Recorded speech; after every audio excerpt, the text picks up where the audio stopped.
नाग पंचमी की कहानी। एक नगर में एक सेठ जी रहते थे। उनके 7 बेटे और 7 बहुएं थीं। इन 7 बहुओं में से 6 बहुओं के तो पीहर थे, लेकिन 7वीं बहू के पीहर नहीं था। जब वह गर्भवती हुई तो उसे घेवर खाने की इच्छा हो रही थी। उसके पीहर नहीं था तो उसने एक घेवर चुराकर पानी भरने गई तब ले गई। वहां जाकर पेड़ के नीचे घेवर रख दिया और सोचा कि पानी भरकर आराम से घेवर खा लूंगी। जब वह पानी भरकर घेवर लेने गई तो वहां घेवर नहीं मिला। उस पेड़ के पास एक बांबी थी, उसमें एक नागिन रहती थी। वह नागिन भी उस समय गर्भवती थी। घेवर को देखकर नागिन की इच्छा उसे खाने की हुई और उसने घेवर खा लिया। उस नागिनी ने सोचा कि यदि साहूकार की बहू मुझे गाली देगी तो मैं उसे 10 लूंगी, और यदि कुछ नहीं कहेगी तो इस बिना पीहर की को पीहर दिखा दूंगी। साहूकार के बेटे की बहू ने कहा कि शायद कोई मेरी जैसी ही होगी जिसने ये घेवर खा लिया। ऐसा सुनकर नागिन बहुत खुश हुई और उसने अपने बेटों से कहा कि तुम इंसान का रूप बनाकर जाओ और साहूकार के बेटे की बहू को लेकर आओ। नागिन के बच्चे इंसान का रूप बनाकर साहूकार के घर चले गए। वहां जाकर उन्होंने कहा कि हम हमारी बहन को लेने के लिए आए हैं। तब सास ने कहा कि पहले तो कभी नहीं आए, इतने दिन कहाँ थे। तब उन्होंने कहा कि जब हमारी बहन का जन्म हुआ तब हम नानी के घर थे और शादी हुई तब हम परदेश कमाने के लिए गए हुए थे। उन लड़कों ने बहुत सारे कपड़े, गहने और मिठाइयाँ बहन के सास और जेठानियों के लिए ले गए थे। सास अत्यंत प्रसन्न थी और जेठानियाँ उसे देखकर जल कूद रही थी। सास ने बहू को उनके साथ में भेज दिया। बॉम्बी के पास जाकर उन्होंने कहा, बहन हम नाग हैं। उस दिन जब तुमने पेड़ के नीचे घेवर रखा था तब तुम्हारा घेवर हमारी माँ ने ही खाया था। उन्होंने तुम्हें अपनी बेटी माना है, इस नाते से तुम हमारी बहन हुई। बहन अब तुम हमारी पूंछ को पकड़ लो और डरना मत। उनके कहने पर वह पूंछ पकड़कर बॉम्बी में चली गई। वहां पर उन्होंने उसे बहुत लाड प्यार और सुख से रखा। वहीं पर उसने एक लड़के को जन्म दिया। जब उसका लड़का थोड़ा बड़ा हुआ तब की बात है, पड़ोसन ने साहूकार के बेटे की बहू को सिखा दिया, अगर तू तेरी माँ की इतनी ही लाडली है तो तू तेरी माँ से कहना कि आज तो नागों को दूध में ही पिलाऊंगी। पड़ोसन का ताना उसे सहन नहीं हुआ। वह माँ से जिद करके नागों का दूध ठंडा करने लगी। अभी तक दूध ठंडा नहीं हुआ था, उससे पहले ही उसके बेटे ने घंटी बजा दी। घंटी की आवाज़ सुनकर छोटे बड़े सारे नाग दूध पीने के लिए दौड़ पड़े। जब उन्होंने दूध में मुंह लगाया तो बहुतों का मुंह जल गया। तब नाग क्रोधित होकर बोलने लगे कि हम बहन को काटेंगे। उसकी माँ ने उन्हें समझाते हुए कहा कि इसे मत काटो, ये तुम्हें आशीष देगी। तब साहूकार के बेटे की बहू ने कहा, जियो महारा नाग नागिनी, जियो महारा खड़िया ओड्या बीर। बीर उठावे देखनी रो चीर, चीर तो फट जाव पन, बीर जीता रिवे।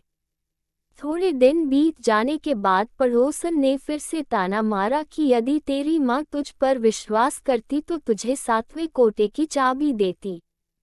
उसने माँ से जिद करके चाबी ले ली और जब ताला खोला तो अंदर झूले में बाबा नाग झूल रहे थे। उसने बाबा नाग से कहा, सत सियाराम बाबा। उन्होंने कहा कि तूने सत सियाराम कर लिया, वरना मैं तुझे डस लेता। तब उसने कहा कि आप तो मेरे पिता हो, मुझे कैसे डस सकते हो।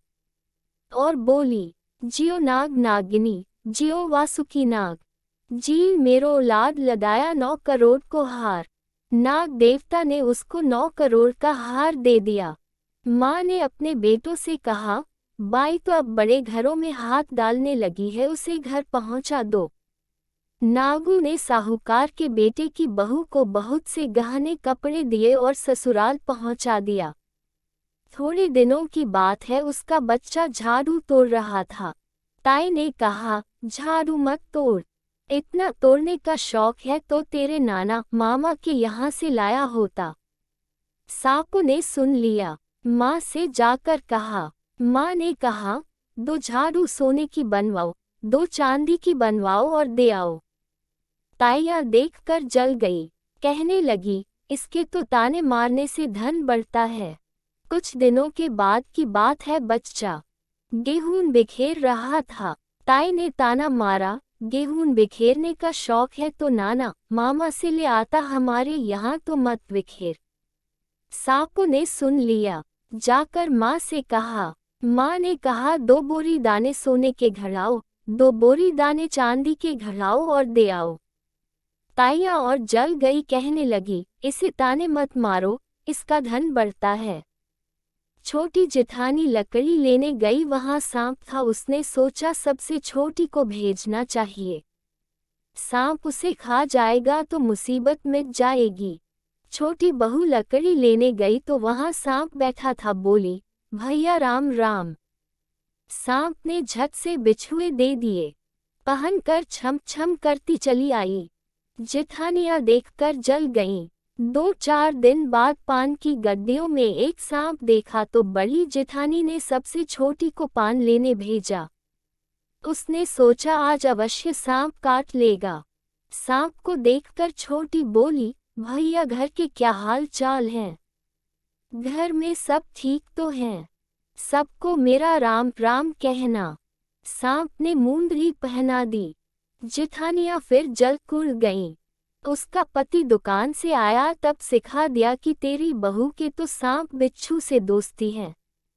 साहूकार का बेटा अपनी बहू से रात को कहने लगा, सच सच बता सांप बिच्छू तेरे क्या लगते हैं, जो तुझे काट खाने के बजाय गहने देते हैं?